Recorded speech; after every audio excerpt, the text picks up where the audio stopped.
என்னோடய பேர் கௌதமன். 2011 வரை ஊராட்சி மன்ற தலைவராக இருக்கும்போது பிரத்யேக் என்விரான்மெண்ட் சொல்யூஷன் கம்பெனி மூலியமாக காட்டுப்பாக்கம் ஊராட்சி உள்ள மகளிர் காமன் டாய்லெட்டை பார்த்தோம்னாக்கா சுத்தப்படுத்துறதுக்கு நாங்கள் லாரி வச்சு எடுத்துகிட்ருப்போம். இந்த சூழ்நிலையை மாற்றினதுக்காக மேடம் அவர்கள் மூலிமா டேப்லெட்ஸ் மூலிமா சுத்திகரிப்பு பண்ணி அதே தண்ணி ரீசைக்கிள் பண்ணி அதே வாட்டர் நம்ம திரும்ப அந்த டாய்லெட் யூஸ் பண்ணியிருக்கோம். இது மிகப்பெரிய சக்ஸஸ்ஃபுல்லாக இருக்குது. ஒரு பப்ளிக் டாய்லெட் கவர்மெண்ட் நம்ம பண்ண முடியுதுன்றது பிறகு அத்தியாவசிய தேவைகளை நம்ம பார்த்தோம்னாக்கா இந்த ட்ரைனேஜ் பார்த்தோம்னா லாரி வச்சு கொண்டு போய் எடுத்துகிட்டு இருக்காங்க. ஒரு லாரிக்கு பார்த்தோம்னா கிட்டத்தட்ட ஒரு 1000 ரூபாயிலிருந்து 1500 ரூபா வரைக்கும் கொடுத்துட்ருக்காங்க ஏரியாவுக்கு தகுதா போல். இதை இரவு நேரங்களில் தான் லாரிகள் எடுக்க முடியும், பகல் நேரங்களில் எடுக்க முடியாது. ஏன்னா பாயிண்ட் இங்கே பக்கத்தில் கிடையாது. கேகே நகர் போகணும், இல்லை சம்பரம்பாக்கம் போகணும், இந்த மாதிரி ஒரு சூழ்நிலை இருக்குது.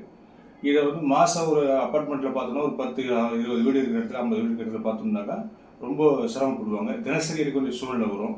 இதெல்லாம் நம்ம இந்த ட்ரீட்மெண்ட் பண்ணும்போது இது கிட்டத்தட்ட அந்த தண்ணியை பியூரிஃபை வாட்டர்ஃபையாக பண்ணிவிட்டு அதே தண்ணி நம்ம ரீசார்ஜ் பண்ணுறோம், பூமிக்கு ரீசார்ஜ் பண்ணணும், வாட்டர் சோர்ஸாக திரும்ப பண்ணலாம், செடிகளுக்கு பயன்படுத்தலாம், அந்த டாய்லெட் க்ளீன் பண்ண பயன்படுத்தலாம், அந்த காமன் ஏரியா க்ளீன் பண்ண பயன்படுத்தலாம். இப்படி பண்ணும்போது தண்ணியோட வேஸ்டேஜும் தவிர்க்கப்படும், தண்ணியோட தேவையும் அதிகப்படி நமக்கு ரீசார்ஜ் ஆகும், நம்ம தண்ணியும் அதிகமாக தேவை எல்லாமே வேஸ்ட் ஆகாது.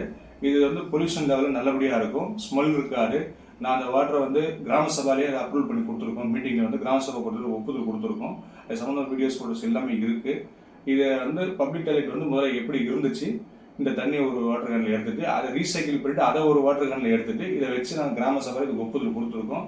இது ரொம்ப நல்ல திட்டம். மக்கள் இதை ஒரு விழிப்புணர்வு எடுத்து இதை ஒவ்வொரு குடியிருப்பு வீட்டில் இதை பண்ணோம்னாக்கா நமக்கு இந்த தேவைகளே இருக்காது. தண்ணியோட அத்தியாவசியம் நமக்கு ஒரு தேவையை நம்ம புரிஞ்சுக்கிட்டு இதை நம்ம பயன்படுத்தணும். மகிழ்ச்சியோடு கேட்குறது வாய்ப்புக்கு நன்றி.